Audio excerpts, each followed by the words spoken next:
وبيشوفوا الهالة الضخمة بتاعته، وبعدها بيخرج نار سودا ضخمة بتعمل سحابة وتغطيهم، ويقول في سره يا رب يمشوا انا زهقت. ام شعر زهري بتجيلهم وتقول لهم مش هو ده الساحر، لو الساحر كان عنده القوة دي ليه استعان بالاورك اساسا؟ ما كان ممكن يقتلنا لوحده، وكمان حتى الان ما قتلش ولا واحد فينا وهو عنده القدرة على ده. الزعيم بيقتنع وسلايم بيخفي النار ويقول لهم انا سلايم ويرجع لشكله، وده اقناع كنت واخده تذكار من واحد اعرفه، لما يشوفوه بيعرفوا ان مش ده الساحر اللي راح قريتهم فبيعتذروا. سلايم قال له ده مش مكان للكلام، تعالوا معايا القرية عندنا وليمة وممكن نتكلم هناك. وهم راجعين بيقول لهم اسماءكم ايه؟ والاجابة المعروفة الوحوش ملهاش اسماء. بيرجعوا تبدأ الوليمة وسلايم اخيرا بيقدر يتذوق الاكل. كايجن بيقول الاورك هاجم الغيلان، ده شيء مستحيل، ازاي جنس ضعيف يقدر يهاجمكم؟ الزعيم قال له ده اللي حصل، هاجموا قريتنا في الليل وكان معاهم اسلحة ودروع واعدادهم بالالاف، اجتاحوا القرية وقتلوا كل اللي فيها، وكان في وسطهم ساحر مقنع هو اللي غالبا بيساعدهم ويديهم الدروع. كايجن بيقول لهم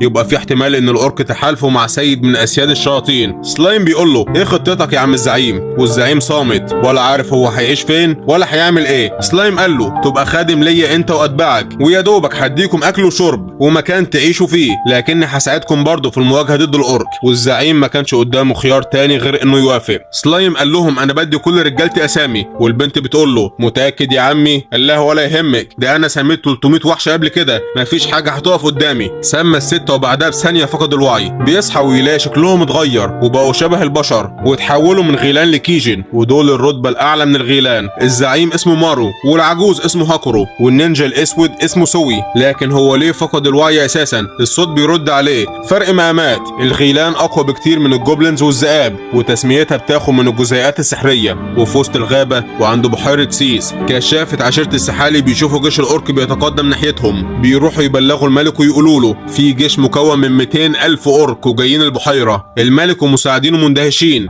ازاي هتوكل 200,000 جندي؟ ده بالاضافه ان الاورك طبيعتهم انهم يفضلوا لوحدهم، فازاي حد جمعهم؟ ملك السحالي بيقول سيد الاورك، لو في حد هيقدر يجمع 200,000 يبقى اكيد هو سيد الاورك، وده بيظهر مره كل 1000 سنه. ملك السحالي قال مش هنقدر عليهم، فبيطلب ابنه الامير القادم واللي اسمه جابيرو، واللي اداه الاسم كان جيلمود الضابط في جيش الشياطين. الملك بيقول له لف على قبائل الجوبلينز واعمل معاهم تحالف لمحاربه الاورك، واطلب منهم ينضموا لينا في المعركه. في الوقت ده مارو كان بيكلم سلايم عن سيد الاورك انه بيقدر ياكل الخوف من جنوده، والاورك اللي هاجموا القريه ما تاثروش حتى بموت صحابهم، بس دي مجرد نظريه مش متاكدين انه ظهر فعلا. سلايم بيقول له هم ليه هاجموكم اساسا؟ مارو قال له مش متاكد، لكن قبلها بشهر زار القريه واحد من جيش الشياطين وعرض عليا انه يديني اسمي لكني رفضت، والشخص ده كان اسمه بيظهر سوي ويقول كان اسمه جليمود. نفس الشخص بيسمي اشخاص عشوائيه من الوحوش. سوي بيقول لسلايم عندي خبر ليك،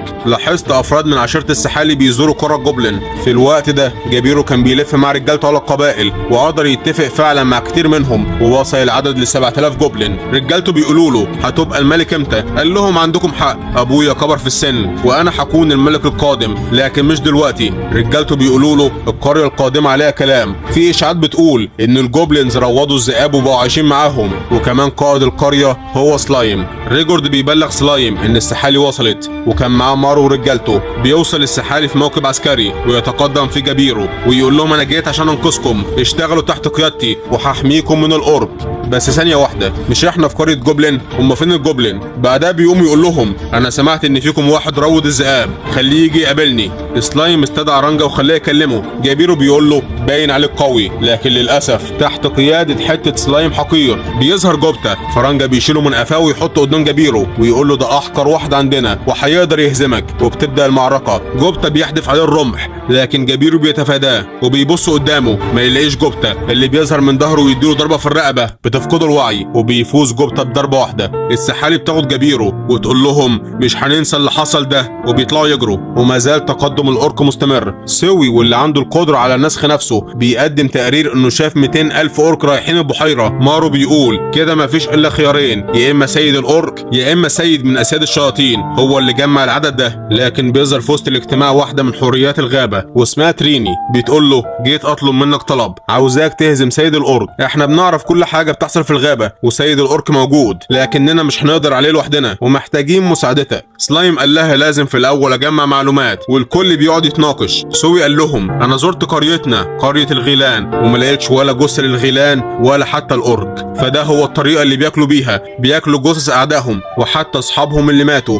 تريني بتقول له ده اسمه المهاره الفريده وهي المجوع. سيد الاورك بيقدر يجوع كل جنوده، بيخليهم ياكلوا الاخضر واليابس وحتى اصحابهم، وكمان كل ما ياكلوا اكتر قوتهم بتزيد اكتر، لكن مقابل ده بيحسوا بجوع دائم ويفضلوا ماشيين بلا هدف عشان يسدوا جوعهم. وكمان اتاكدنا ان في ساحر مع الاورك تابع لسيد الشياطين. سلايم قال لها احنا كده او كده اتزنقنا واكيد هيوصلوا لنا في يوم من الايام، فانا موافق اني اواجههم وهعمل تحالف مع السحالي. لكن جبيرو مغفل ومش عاوز اتكلم معاه، فبيبعت سوي عشان يقابل ملك السحالي. ومع اول دخله الكل بيحس بقوته، بيقول لهم انا مجرد رسول وجايب رساله، انا شغال لملك الوحوش ريميرو تمبست، واللي جاله طلب من روح الغابه بمحاربه سيد الاورك. واحد من الجنود قال له انا عمري ما سمعت عنه، وما دام جه يطلب مننا مساعده فاكيد هو ضعيف. سوي لف رقبته بخيطه وكان هيقتله، لكن الملك طلب منه ما يعملهاش وسوي وافق. سوي قال له انا من الكيجن وريميرو هو اللي ادانا الاسم وعاوز يعمل معاك تحالف. الملك قال له لازم اقابله الاول. سوي قال له خلاص هو هيجيلك،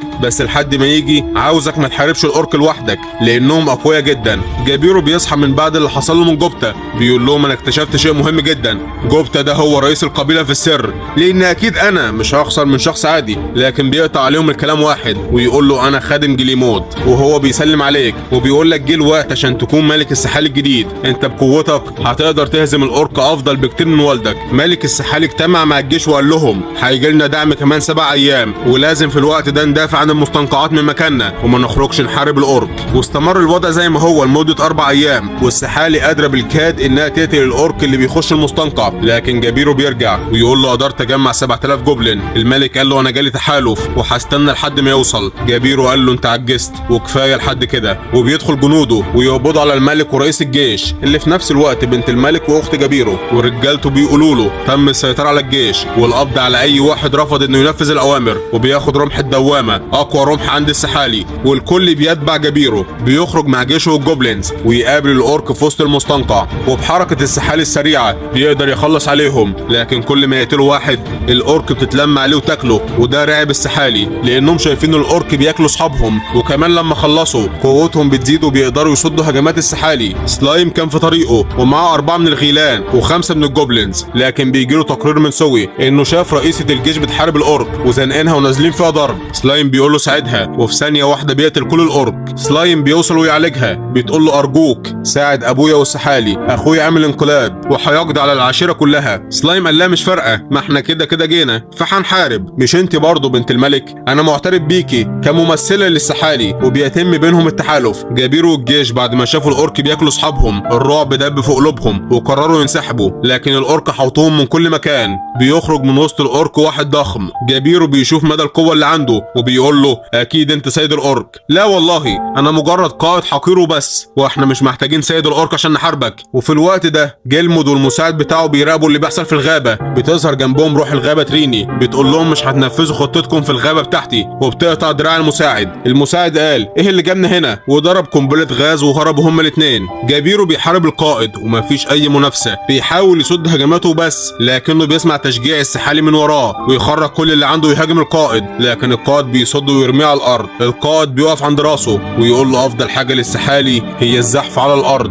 وقبل ما يقتله بيظهر جوبتا. جابيرو بيقول القائد السري بنفسه وصل والرانجا كمان بيوصل. القائد بيقول شويه جوبلينز هقدر اخلص عليهم بسرعه، لكن من وراه الانفجارات بدات وجيشه بيموت. القائد حاول يساعدهم، لكن رانجا عمل اعاصير لمت الاورك وبعدها قتلهم بالبرق بتاعه، والغيلان بتكمل في تدمير جيش الاورك. سوي بيروح الكهف ويحرر الملك واللي معاه، وبيقتل اي اورك تسلل اللي جوه الكهف. جليمود بيراقب الوضع ويقول ايه اللي بيحصل، الكيجن دول ظهروا ازاي؟ مش انا قتلت كل الغيلان؟ وايه الذئب الضخم ده؟ محدش قال لي انه موجود، لو ما اتدخلتش دلوقتي فملك الشياطين هيقتلني. سلايم بيراقب لحد ما قدر يلاقي سيد الاورك، لكن بيهبط من السماء جليمود ويقول للكيجن ازاي تقدروا تدمروا خطتي؟ سيد شياطين هيتولد ويكون تحت امري. فضلت سنين ازرع اسامي في الوحوش عشان اوصل للي انا فيه. بيبص لجابيرو ويقول له انت اول واحد لازم تموت، وبيهاجمه لكن جنوده بيدافعوا عنه. بيهاجموا تاني وبيظهر سلايم بيصد الضربه ويدي علاج للجنود. بيقول لسيد الاورك اقتلهم. سيد الاورك بيتقدم ويفصل راس جليمود عن جسمه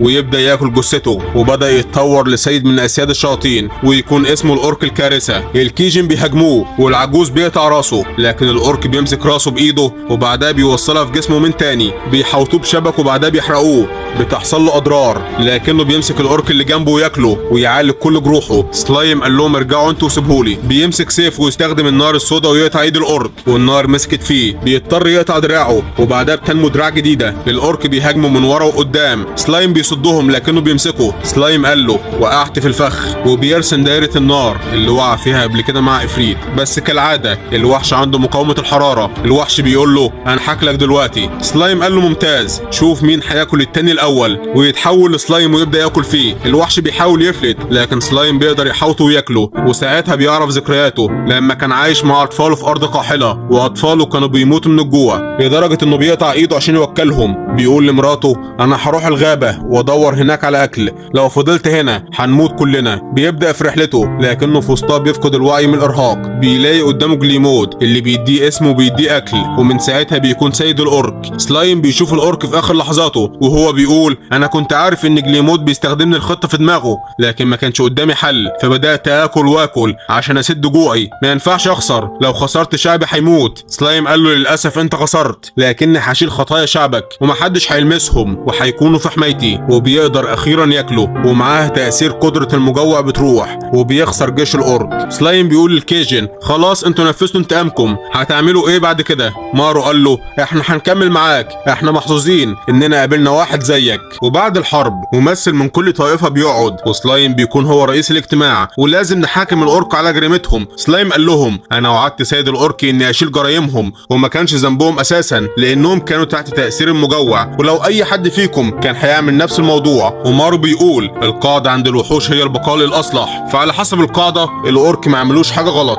سلايم قال في سره الاورك عددهم قل من 200,000 ل 150,000، هوديهم فين دول؟ فبتجيله فكره، بيطلب من ملك السحالي انه يمده بالسمك والميه، وهو وقريته هيعلموا الاورك الصناعه وهيديهم المواد الاساسيه، والاورك هيبقوا الايدي العامله، وكل الوحوش في الغابه هيبقوا ايد واحده وهيكونوا حلف، وحتى الاورك هينضم ليه. فشكروه جدا على اللي عمله عشانهم، وحوريات الغابه وعدوا انهم هيزودوهم بالاكل لبعض الوقت لحد ما يقدروا يوفروا الاكل بنفسهم. وبتعلن ان ريميرو تيمبست هو رئيس الحلف والمسيطر على 30% من الغابه. وسلايم سمى ملك الاورك باسم جلد، وقضى 10 ايام في تسميه 150,000 اورك، وشاف ان ملك السحالي غلبان تقريبا عنده نقص تغذيه، فاداله اسم هو كمان صدقه. واللي اول ما خد اسم مسك جابيرو من قفاه بتهمه قلب نظام الحكم، وحكم عليه بالنفي خارج مملكه السحالي، لكنه في نفس الوقت ساب له الرمح بتاعه، وكمان صحابه فضلوا معاه وكملوا معاه الرحله. وفي خلال 3 شهور الاورك بداوا يشيدوا منازل وعملوا كباري وطرق للنقل وحمامات، وناقص يعملوا جاكوزي كمان.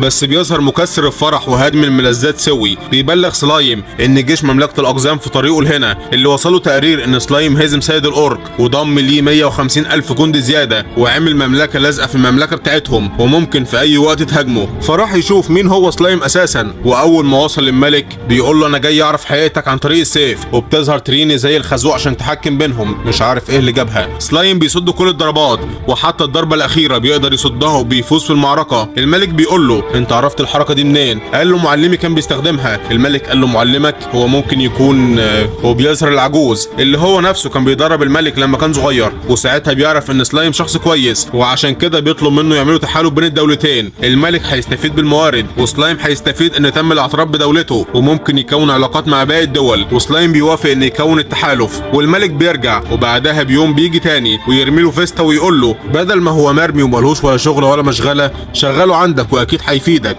وبيبص وراه بيلاقي جابيرو ومساعدينه بيطلبوا منه يفضلوا معاه في المدينه، وكمان بتظهر مساعده ملك السحالي، وشويه من شعبها عاوزين يتعلموا ويتدربوا عند سلايم. فسلايم وافق وسمى ال100,000 من شعب السحالي. يلا ما هي ظابطت، انت يا حاج اللي ورا اتسميت ولا لسه؟ وانت يا مدام. فيستا بدأ في تجاربه في محاوله صناعه سائل العلاج يكون بنقاء 100% زي اللي سلايم بيعمله، لكن اسياد الشياطين بيشوفوا اللي حصل لجليمود، وواحده منهم بتقرر تشوف اللي هزمه بعينها، فبتطير على هناك. وسلايم بيحس باقتراب قوه كبيره، بيطلع بره القريه وبتهبط جنبه ميليام سيد من اسياد الشياطين. سلايم بيعرف مدى قوتها من اول نظره، نظرة، لكن الكل بيوصل. رانجا بيسحبه ويهرب، والكيجن بيواجهوه، بيربطوها بالشباك وبعدها بيحرقوها، لكن بلا اي تأثير. بتعمل اعصار وتطير كل الكيجن. سلايم قرر انه يواجهها وسأل الكمبيوتر قوتها عاملة ازاي. قال له يا دوبك اقوى منك بتاع 10 مرات كل حاجة. بيقول لميليام انت قوية جدا، ايه رأيك تجربي قوتي؟ سيبيني اضربك مرة واحدة بس. وبتوافق، وسلايم قدامه محاولة واحدة فبيجري عليها بكل قوته ويحط حاجة ببقها. ميليام بتنبهر بالطعم وتقول له ايه ده؟ بيقول لها لو عاوزة منه تاني اعترف انك خسرتي. ميليام مش عاوزة تخسر فبيقعد ياكل منها ويقول لها يا الهي ايه الطعم الجميل ده. ميليام بتقول له خلاص نخليها تعادل، واقسم لك ان مش ههاجم الغابة من تاني. وبكده سلايم نفذ اللي كان عاوزه واداها علبة فيها عسل. سلايم اكتشف انها هبلة ومعاها قوة جبارة. بتقول له انت ليه مش عاوز تكون من اسياد الشياطين؟ قال لها ايه الفايدة؟ انا مش فاضي اساسا ورايا حاجات بعملها. قالت له انت شكلك بتعمل حاجة مسلية وانا زهقانة، فقررت تفضل معاه في القرية. وسلايم قدمها للوحوش بشرط انها ما تعملش شغب او عنف في المدينة، وهي وافقت وبقوا اعز اصحاب. لكن صحابه بيقولوا له انضمام الغابة لميليام ده هيزود من قوتها وهيخلي في حقد من طرف الاسياد التانيين، بس احنا اساسا مش في ايدينا حاجة، احنا كده مش هنعرف نعمل مع ميليام حاجة، فنجهز نفسنا للمستقبل. والمستقبل ده متأخرش كتير، لان في اليوم اللي بعده سمع صوت عالي في المدينة. راح يشوف في ايه اللي بيحصل ولقى ريجورد نص وشه محروق، وفي واحد لازق في الارض بعد ما ميليام ما ضربته لانه هاجم ريجورد. بس الشخص ده هو رسول من سيد الشيطان كاريون. سلايم قال لها انا قلت لك ما تعمليش شغف في المدينة، بس انت ساعدت ريجورد، فالعقاب هيكون الحرمان من الغدا النهارده بس. قالت الشخص ده هو السبب فراحت تقتله. سلايم قال لها انا اسف خلاص خد الغدا، وراح واتكلم مع الرسول واللي اسمه فوبيو. فوبيو قال انا قاعد مع سلايم ليه وازاي يبقى رئيس الغابة؟ سلايم قال له اهو ده اللي حصل، وما تخليش الغابة كلها تكون ضد السيد بتاعك. فوبيو قال انا جاي من عند كاريون وهو طلب مني اشوف السحر اللي كان في الغابة واللي قصده سلايم. سلايم قال لو عاوز يشوفني يبقى يحدد ميعاد ومكان ونتقابل فيه، ودلوقتي ممكن تمشي. وفوبيو بيمشي وهو غاضب من الذل اللي شافه قدام ميليام. سلايم بيروح يشوف فيستا ويلاقيه قدر فعلا يعمل جرعة علاجية بدقة 100% زي اللي سلايم بيعملها، وقرر انه يخفف من تركيز الجرعة دي ويعمل جرعات اقل جودة ويبدأ يبيعها لدولة الاقزام عشان تعالج الاصابات الخفيفة. لكن في دولة البشر اللي جنبهم رئيس النقابة بيقرر يروح بنفسه مع 3 مغامرين عشان يشوف سلايم بعد الاخبار اللي جات له انه هزم سيد الاورك. بيروح مع فرقة من المرتزقة، لكن كالعادة الوحوش بتحاصرهم. جوبتا بيظهر ويقتل الوحش ويعمل بيها وليمة ويروحوا يقابلوا سلايم. سلايم بيقول لهم ايه رأيكم نتعاون في التجارة؟ انا عملت معاهدة مع دولة الاقزام واعترفوا بيا، وادي فيستا دليل على كده. رئيس النقابة قال له انا موافق بس بشرط اتاكد بنفسي انكم مش خطر على البشر. سلايم قال له خليك معانا للمدة اللي انت عاوزها، وبيبص على زعيم المرتزقة واللي اسمه فيوز بيقول له تعالى نعمل اتفاق. مفيش ناس كتير تعرف ان هزمت سيد الاورك الا الملوك والناس المهمة، فايه رايك تقول ان انت اللي هزمته مع جنودك وان في حتة سلايم ساعدك في المهمة، وبالطريقة دي سمعتنا هتكون احسن عند البشر وهيعتبرونا وحوش متعاونة. وفيوز بيوافق. لكن عند ملك الشياطين بتظهر تيا واحدة من اتحاد المهرجين اللي شغالين تحت ايد ملك الشياطين، واللي كان منهم الراجل اللي معجل الموت. بتقول له عندي ليك معلومة طازة لسه جاية من الفرن، في اخبار ان كاربريس هيرجع للحياة من تاني. ملك الشياطين بيتعجب ويقول يبقى دي مهمتك، اعرفي ان كنا هنقدر نروضه ولا لا. ومع فوبيو اللي لسه غاضب وعاوز ينتقم، صاحبه بيقول له ما تروق على نفسك، دي ميليام محدش هيقدر عليها، ده حتى سيدنا ما يقدرش عليها. قال له انا عارف لكن كرامتي اتهانت منها. وبيظهر قدامهم واحد بيقول جذبني لهنا احساس الغضب والكره اللي حسه منكم، ومن وراه بتظهر تيا بتقول له انا اقدر اعمل لك اللي انت عاوزه، انت عاوز القوه مش كده؟ مش انت عاوز تهزم ميليام؟ ممكن تهزمها لو انت نفسك اتحولت لسيد شيطان، واحنا هنقدر نحولك وهتاخد القوه السحريه لكاربريس. فوبيو بيتفاجئ اول ما يسمع الاسم، انا عاوز اكون اقوى عشان كده هاجي معاكم. وبيقول لاصحابه يرجعوا لكاريون ويقولوا له على كل اللي حصل. بياخدوه الكهف ويقولوا له كاربريس محتاج جثث كتير واحنا جهزناها وقتلنا تنانين ضعيفه، وانت دورك هيكون النواه. كاربريس هيدخل جواك وتكون انت الجسد واللي هتتحكم فيه. وبيدخل الكهف وعند سلايم بيظهر قدامه حوريه من حوريات الغابه غير تريني، بتقول له اختي وباقي الحوريات بيحاربوا والوضع بقى خطير وجاي يطلب مساعدتك، وهم دلوقتي بيحاولوا يبطئوا كاربريس لكن قوته بقوه سيد شيطان، فلازم تجهز جيش طائر عشان تواجهه. بيجتمع مع باقي اصحابه وتقول لهم ان كاربريس اتكون اساسا من الجزيئات السحريه الخاصه بفلدورا، فهو يعتبر ابنه. سلايم اول حاجه جت في دماغه ان كاربريس جاي هنا عشان هو اللي ابتلع فلدورا، وكاربريس كارثه متحركه، مش بس قوته بتساوي قوه سيد شيطان بل هو كمان بيخرج وحوش شبه اسماك القرش اسمهم ميجالودون وعددهم 13،